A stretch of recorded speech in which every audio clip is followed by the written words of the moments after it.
Welcome to Akshaya's kitchen. ಇವತ್ತಿನ video ತುಂಬ ಜನಕ್ಕೆ ಯೂಸ್ಫುಲ್ ಆದ ವಿಡಿಯೋವಾಗಿರುತ್ತೆ.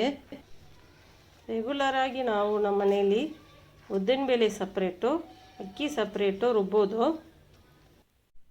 ಆದರೆ ನಾವಿವತ್ತು ಎರಡೂ ಒಟ್ಟಿಗೆ ಸುಲಭವಾಗಿ ಕೈಯೂ ಹಾಕದೆ ಹೇಗೆ ರುಬ್ಬೋದು ನೋಡೋಣ ಬನ್ನಿ. ಅದಕ್ಕೆ ಈ ಲೋಟದಲ್ಲಿ 8.5 ಗ್ಲಾಸು ಅಕ್ಕಿ ತೊಗೊಂಡಿದ್ದೀನಿ. ಇದು ಅಂಗಡಿನಲ್ಲಿ ತೊಗೊಂಡಿರೋದು, ರೇಷನ್ ಅಕ್ಕಿ ಕೂಡ ಹಾಕ್ಬೋದು.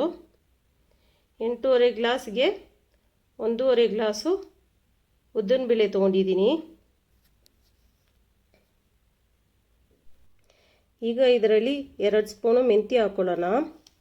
2 ಸ್ಪೂನ್ ಮೆಂತ್ಯ ಹಾಕಿದ್ರೆ ಕಹಿ ಏನೂ ಬರಲ್ಲ. ಇದು ಆರೋಗ್ಯಕ್ಕೆ ಕೂಡ ತುಂಬ ಒಳ್ಳೆಯದು. ಇದರಲ್ಲಿ ಐರನ್ ಕಂಟೆಂಟು ಜಾಸ್ತಿ ಇದೆ. ಇವಾಗ ಇದನ್ನು 2-3 ಸಲ ಚೆನ್ನಾಗಿ ವಾಶ್ ಮಾಡಿಕೊಂಡು ಇದು ಮುಳುಗಷ್ಟು ನೀರು ಹಾಕ್ಕೊಳ್ಳಿ. ನೀರು ಹಾಕ್ಕೊಂಡು ಒಂದು 4ರಿಂದ 5 ಗಂಟೆವರೆಗೂ ಚೆನ್ನಾಗಿ ನೆನೆಸಿಟ್ಕೊಳ್ಳಿ. ಇವಾಗ ನಾವು ನೆನೆಸಿಟ್ಟು 5-6 ಗಂಟೆ ಆಯಿತು. ಇದನ್ನು ನಾವು ಗ್ರೈಂಡರ್ಗೆ ಹಾಕ್ಕೊಳ್ಳೋಣ. ಗ್ರೈಂಡರ್ನ ನಾನು ಆಲ್ರೆಡಿ ಚೆನ್ನಾಗಿ ತೊಳೆದು ಇಟ್ಟಿದ್ದೀನಿ. ಈಗ ಸ್ವಲ್ಪನೇ ಅಕ್ಕಿ ಹಾಕ್ಕೊಳ್ಳೋಣ, ಇಲ್ಲಾಂದರೆ ಗ್ರೈಂಡ್ರು ಸ್ಟಕ್ ಆಗುತ್ತೆ. 2-3 ಕೈ ಅಕ್ಕಿ ಹಾಕ್ಕೊಳ್ಳಿ. ಸ್ವಲ್ಪನೇ ನೀರು ಹಾಕ್ಕೊಂಡು ಬನ್ನಿ. ನೀರು ಮಾತ್ರ ಖಂಡಿತವಾಗ್ಲೂ ನಾವು ಅಕ್ಕಿ ನೆನೆಸಿರೋ ನೀರು ಮಾತ್ರ ಹಾಕಬೇಕು. ಆವಾಗಲೇ ಇಡ್ಲಿ ಚೆನ್ನಾಗಿ ಸಾಫ್ಟಾಗಿ ಉಬ್ಬಿ ಬರೋದು. ಇವಾಗ ನಾವು ಒಂದು 20 ನಿಮಿಷ ರುಬ್ಕೊಳ್ಳೋಣ. ಈಗ ಇದೇ ಹಿಟ್ಟನ್ನು ನಾವು ಮಿಕ್ಸಿನಲ್ಲಿ ರುಬ್ಬೋದಾ ಅಂತ ಕೇಳಿದ್ರೆ ಧಾರಾಳವಾಗಿ ರುಬ್ಬೋದು. ಆದರೆ ಅದು ಹೀಟ್ ಆಗುತ್ತೆ. ಅದಕ್ಕೆ ನಾವು ಸ್ವಲ್ಪ ತಣ್ಣಗಿರೋ ನೀರು ಹಾಕಬೇಕು. ಆಗಲೇ ಚೆನ್ನಾಗಿ ಉಬ್ಬಿ ಬರೋದು, ಇಡ್ಲಿನೂ ಸಾಫ್ಟಾಗಿ ಬರುತ್ತೆ. ಟ್ರೈ ಮಾಡಿ ನೋಡಿ.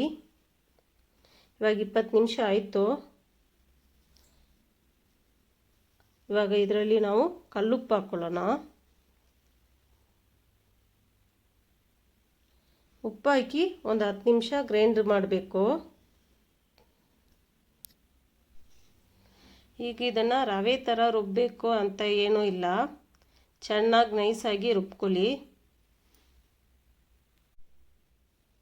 ನೋಡಿ 10 ನಿಮಿಷ ಆಯಿತು. ಎಷ್ಟು ಸಾಫ್ಟಾಗಿ ಬಂದಿದೆ ನೋಡಿ.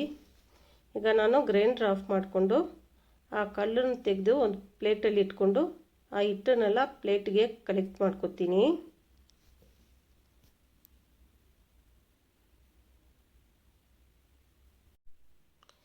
ಕಲೆಕ್ಟ್ ಮಾಡಿದ ಹಿಟ್ಟನ್ನು ಗ್ರೈಂಡ್ರಿಗೆ ಹಾಕ್ಕೋತೀನಿ.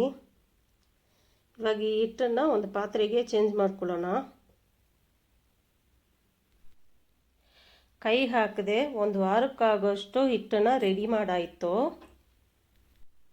ಈಗ ಇದು ಫರ್ಮೆಂಟ್ ಆಗೋದಕ್ಕೆ 5-6 ಗಂಟೆ ಆಗುತ್ತೆ. ನೋಡಿ ಇವಾಗ ನಾವು ಓಪನ್ ಮಾಡಿ ನೋಡೋಣ. ನೋಡಿ ಎಷ್ಟು ಚೆನ್ನಾಗಿ ಉಬ್ಬಿ ಬಂದಿದೆ ಅಂತ. ಇದನ್ನೇ ನಾವು ಕೈಯಲ್ಲಿ ಮಿಕ್ಸ್ ಮಾಡಿದ್ರೆ ಅಕ್ಕಿ ಕೆಳಗಡೆ ಹೋಗುತ್ತೆ, ಉದ್ದಿನಬೇಳೆ ಮೇಲ್ಗಡೆ ಬರುತ್ತೆ. ಆವಾಗ ನಾವು ಫಸ್ಟ್ ಮಾಡೋ ಇಡ್ಲಿ ಮಾತ್ರ ಸಾಫ್ಟಾಗಿ ಬರುತ್ತೆ. ಕೆಳಗಡೆ ಇರೋ ಇಡ್ಲಿ ಎಲ್ಲ ಕಲ್ಲು ಥರ ಇರುತ್ತೆ. ಆದರೆ ನೀವು ಈ ರೀತಿ ಮಾಡಿ ನೋಡಿ, ಫಸ್ಟಿಂದ ಲಾಸ್ಟ್ವರೆಗೂ ಇಡ್ಲಿ ಸಾಫ್ಟಾಗಿಯೇ ಇರುತ್ತೆ. ನೋಡಿ ಎಷ್ಟು ಸಾಫ್ಟಾಗಿದೆ ಅಂತ. ಇದರಲ್ಲಿ ನೀವು ಇಡ್ಲಿ ಹಾಕ್ಬೋದು, ಮತ್ತು ದೋಸೆನೂ ಚೆನ್ನಾಗಿ ಬರುತ್ತೆ. ಇದರಲ್ಲಿ ಸ್ವೀಟ್ ಪಡ್ಡು ಮಾಡ್ಬೋದು, ಖಾರದ ಪಡ್ಡು ಮಾಡ್ಬೋದು, ಪಿಜ್ಜಾ ದೋಸೆ, ಮಸಾಲೆ ದೋಸೆ ಎಲ್ಲನೂ ಮಾಡ್ಬೋದು. ಇದರಲ್ಲಿ ನೀವು 6 ವೆರೈಟೀಸ್ ಮಾಡ್ಬೋದು. ಒಂದು ಸಲ ಟ್ರೈ ಮಾಡಿ ನೋಡಿ. Thank you for watching me.